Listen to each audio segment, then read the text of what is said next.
안녕하십니까? 혼란과 불확실함이 가득한 이 시대를 살아가는 우리 모두에게 하나님의 말씀은 영원한 등불이자 변치 않는 진리가 되어줍니다. 오늘 우리는 성경이 말하는 마지막 때의 중요한 징표 중 하나인 적그리스도에 대해 깊이 묵상하는 시간을 갖고자 합니다. 이 주제가 조금은 무겁고 어렵게 느껴질 수 있지만 이 말씀을 통해 우리는 시대를 분별하는 지혜를 얻고 우리의 믿음을 더욱 굳건히 세울 수 있을 것입니다. 본격적인 말씀에 앞서 이 채널의 구독과 좋아요를 눌러주시면 더 많은 분들에게 이 귀한 진리의 말씀이 전파되는 데 큰 힘이 됩니다. 진리를 찾는 모든 영혼 위에 하나님의 크신 은혜와 평강이 함께하시기를 기도합니다. 우리는 지난 시간 동안 성경에 묘사된 적그리스도의 모습을 살펴보았습니다. 오늘 그 내용을 다시 한번 되짚어보며 이 시대에 우리가 무엇을 깨닫고 어떻게 살아가야 할지 함께 고민해보겠습니다. 먼저 안티라는 접두어는 두 가지 중요한 의미를 가집니다. 첫 번째는 대적한다는 의미이고 두 번째는 대신한다는 의미입니다. 즉, 적그리스도의 모든 활동과 전략은 이 두 가지 목표에 집중되어 있습니다. 첫째는 참된 그리스도이신 예수님을 대적하여 그분의 자리를 없애버리는 것이고, 둘째는 그 자리를 갖자 그리스도로 대체하려는 것입니다. 성경에서 우리는 적그리스도를 세 가지 형태로 만나게 됩니다. 첫째는 적그리스도의 영입니다. 이것은 영적인 세력으로 적그리스도가 나타나는 곳이면 어디든지 역사합니다.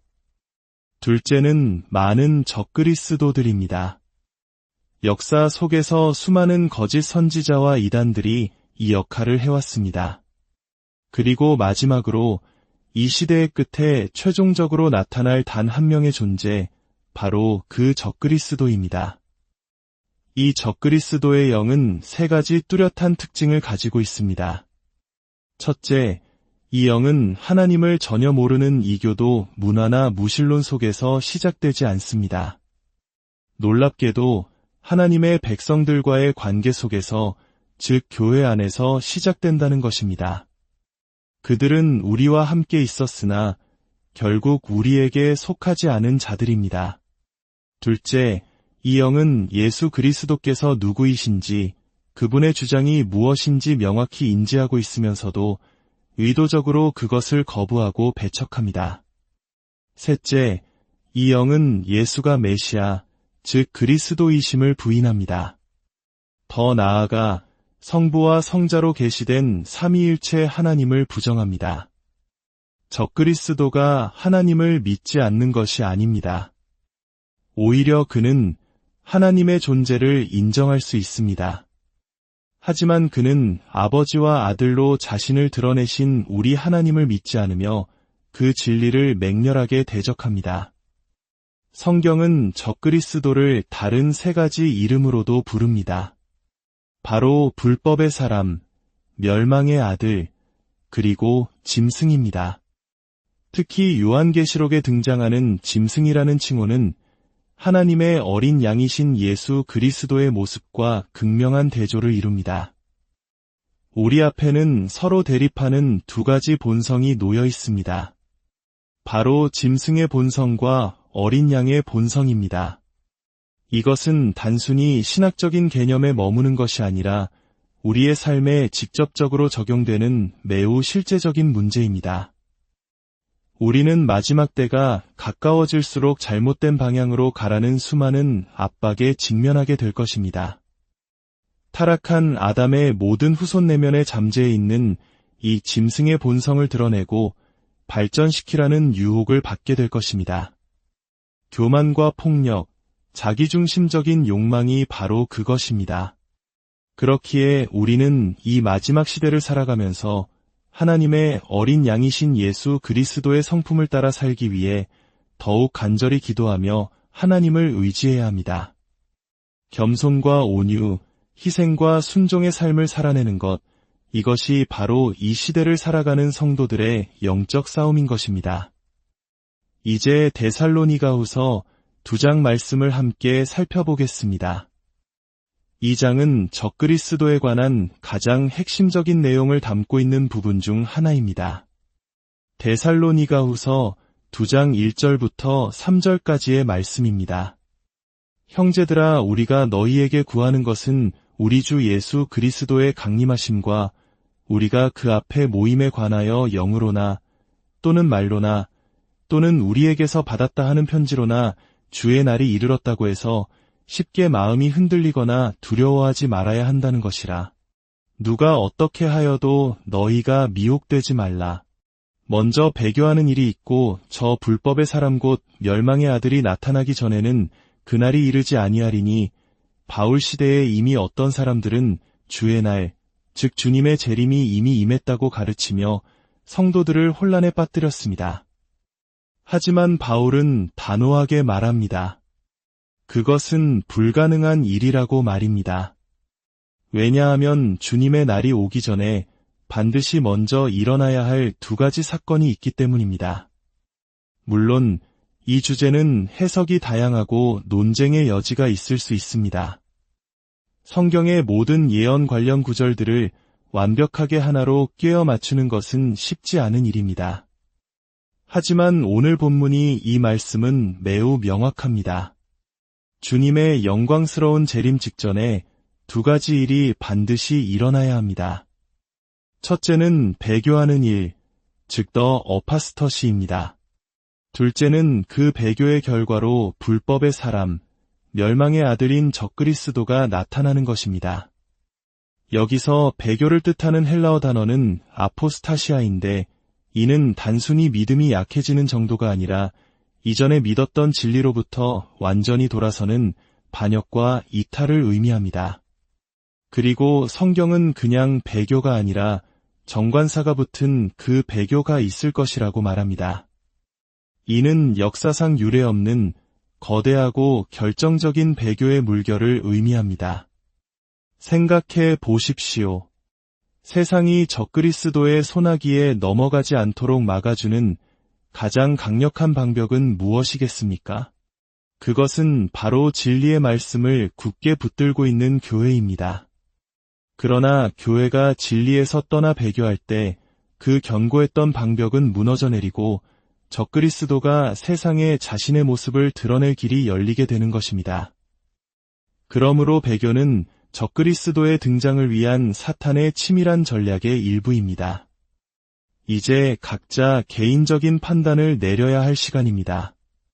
저의 개인적인 견해로는 우리는 지금 바로 그 배교의 시대에 살고 있다고 믿습니다.